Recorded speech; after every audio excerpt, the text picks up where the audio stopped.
2 people are unaccounted for in the New South Wales bushfire crisis. Police are using the cooler weather to search for the men, while firefighters take the opportunity to strengthen containment lines ahead of those worsening conditions later on in the week. Christy Coulter is live for us at the RFS headquarters in Sydney. Christy, talk us through these 2 missing men.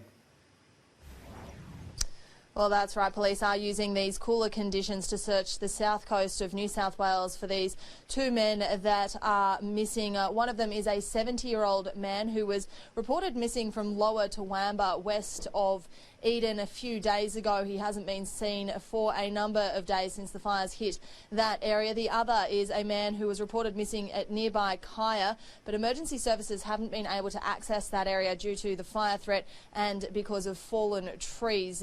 Building impact assessment teams are also using this cooler weather to get into those fire-affected areas and assess the damage that's been done. It's been reported that 1,588 homes have been lost, but that's expected to rise. We have, however, seen around 20,000 homes saved. We are now looking at a house loss this season, approaching 1,600 homes, more than 670 just alone since the beginning of this new year. So, look, there's still a fair bit of work to do. They're still going to get into some very remote areas before we have some final figures, and that number is likely to rise. That little bit of rain that fell last night was definitely welcomed by many across these fire grounds, but as we heard from firefighting efforts, it has hampered those as firefighters race against the clock to do as much backburning and hazard reduction as they can before conditions worsen on Friday. Frustratingly, we are seeing some light showers, which is halting some of that important work. But we should start to see that clear throughout the afternoon, which will really allow us to start really getting on top of these fires, start putting those burns in, and start trying to get some containment on these more than 122 fires that burn across the state. Friday's conditions with temperatures in the 40s and strong, gusty, unpredictable winds could be just as bad, if not worse, than Saturday when we saw 60 homes across New South Wales destroyed, but nothing's being left to chance. There's 2,500 personnel on the grounds preparing for these worsening conditions, as well as the military on standby to do rescues and to help rebuild these towns once the fire threat passes. Now, firefighters are urging us not to be complacent in this cooler weather. They say it's the perfect time to start protecting your home from the threat of bushfire and to talk through your survival plans with your family and friends.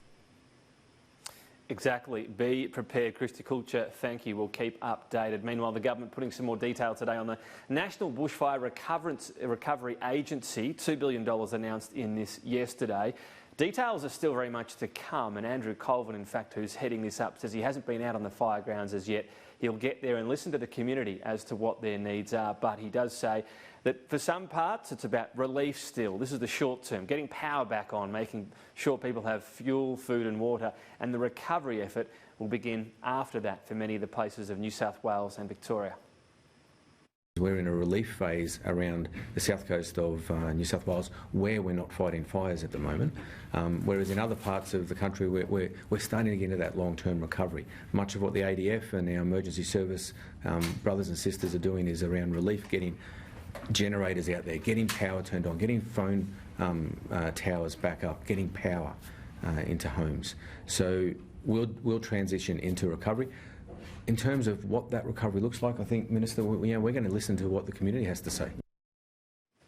The government has indicated there'll be help for small businesses and also for firefighters suffering from mental health issues in the wake of having to fight these and, of course, coming across plenty of devastation along that path. And David Littleproud, the Emergency Management Minister, has said also that he wants to make it as simple as possible for people filling out forms.